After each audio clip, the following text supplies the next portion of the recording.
This is the conclusion of the Sermon on the Mount by Jesus, and it ends with a solemn warning, and it fell with a great crash, referring to the house of those who hear the words of Jesus but do not do what he says. Do we say goodbye? Refuse to question why. I deserve to say I'm sorry, so lie. Pretend that you're okay. Swear that you will stay. Keep trying for one day.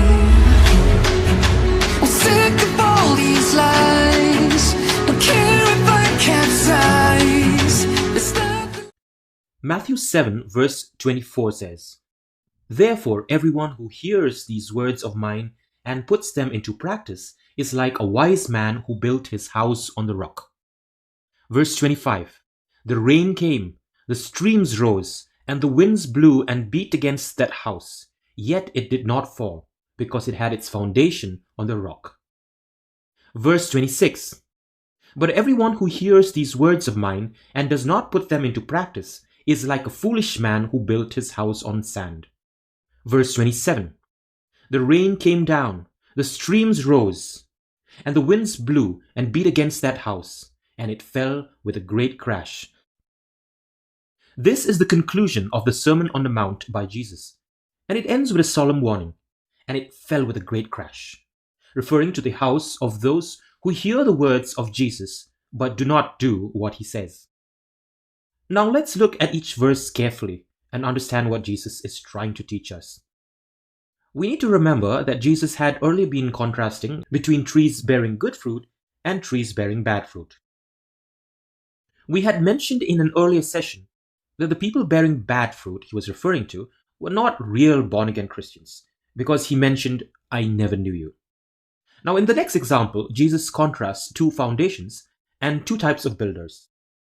One builder makes his foundation on the rock. Jesus likens such a person to someone who hears his words and puts them into practice. When we read the parallel verse in Luke, we find some more interesting details regarding this. In Luke chapter 6 verse 46, "Why do you call me Lord, Lord, and do not do what I say? As for everyone who comes to me and hears my words and puts them into practice, I will show you what they are like. They are like a man building a house, who dug down deep and laid the foundation on rock. When a flood came, the torrent struck that house that could not shake it, because it was well built. But the one who hears my words and does not put them into practice is like a man who built a house on the ground without a foundation. The moment the torrent struck that house, it collapsed and its destruction was complete." Now note verse 48 again, which says, "They are like a man building a house, who dug down deep and laid the foundation on rock. When a flood came, the torrent struck that house that could not shake it, because it was well built." And observe the small detail, "who dug down deep." The foundation is not just on a rock, it is a bedrock deep down. What does this refer to? First, let us address the first symbol, the rock. In the Bible, the rock refers to Jesus Christ, as can be seen from the following verses. Isaiah chapter 28 verse 16. "So this is what the sovereign Lord says. See, I lay a stone in Zion, a tested stone, a precious cornerstone for a sure foundation. The one who relies on it will never be stricken with panic."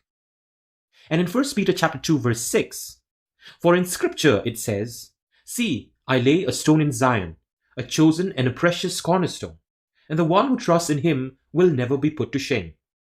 And verse 7, "Now to you who believe, this stone is precious, but to those who do not believe, the stone the builders rejected has become the cornerstone, and a stone that causes people to stumble, and a rock that makes them fall."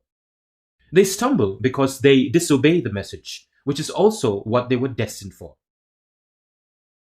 1 Corinthians chapter 10, "And drank the same spiritual drink, for they drank from the spiritual rock that accompanied them, and that rock was Christ."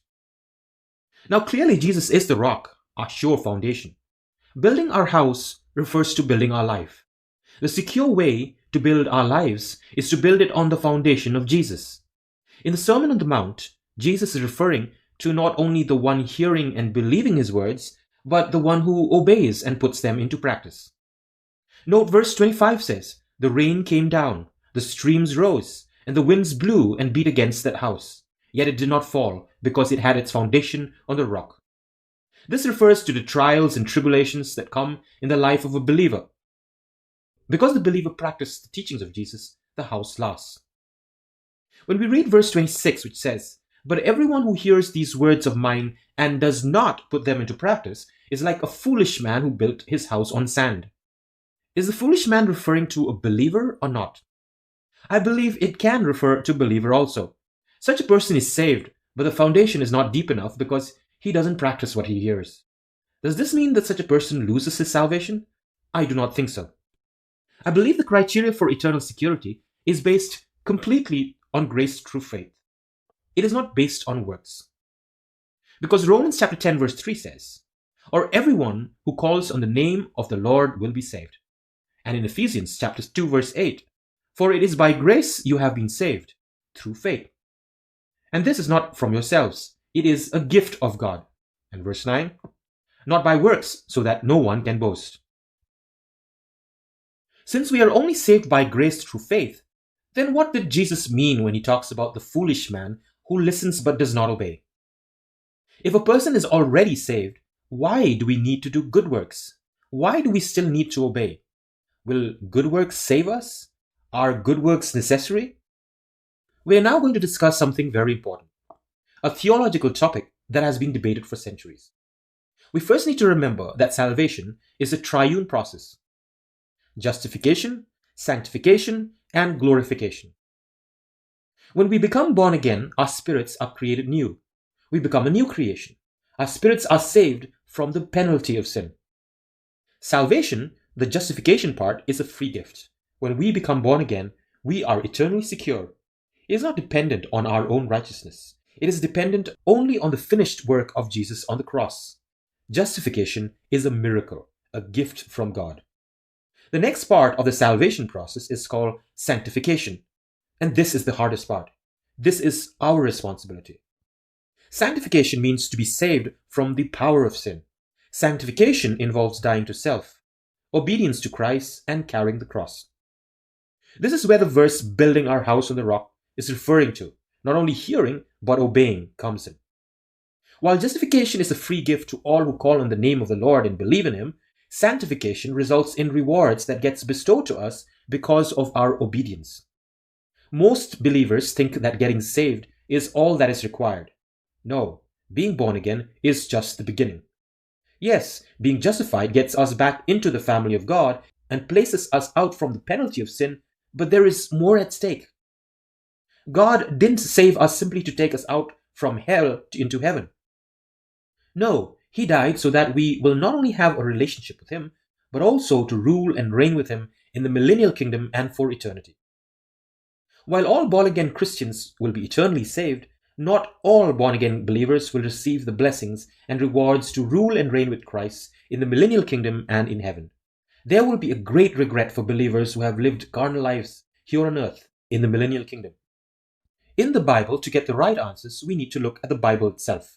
Therefore, to understand more on the concept of foundations and buildings, let's refer to 1 Corinthians chapter 3, verses 9 onwards.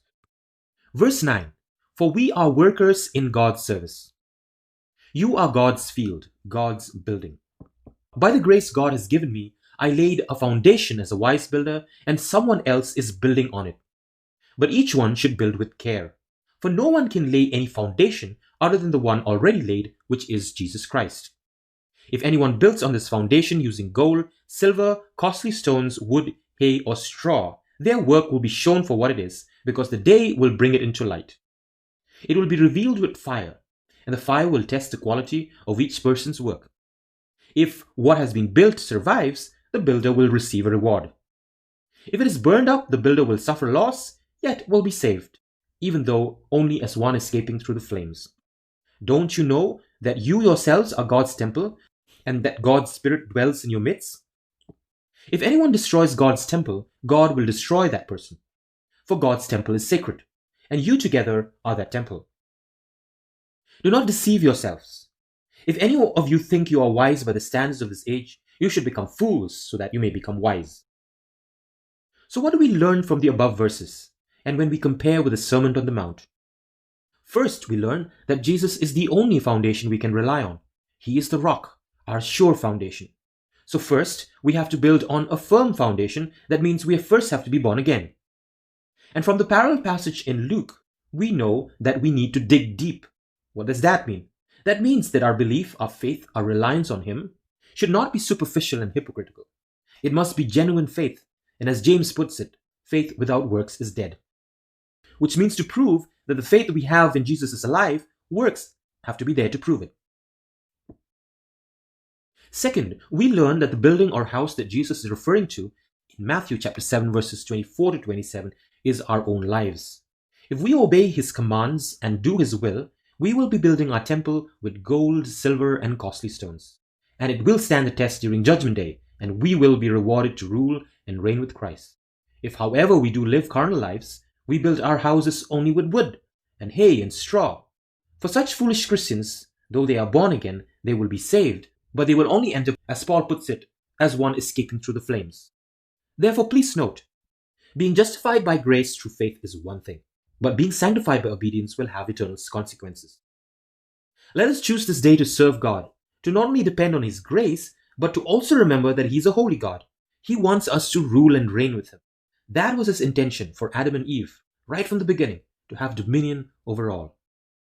We'll end by quoting Paul with regards to this. In 1 Corinthians chapter 9, verse 24. Do you not know that in a race all the runners run, but only one gets the prize? Run in such a way as to get the prize. Everyone who competes in the games goes into strict training. They do it to get a crown that will not last, but we do it to get a crown that will last forever. Therefore I do not run like someone running aimlessly. I do not fight like a boxer beating the air.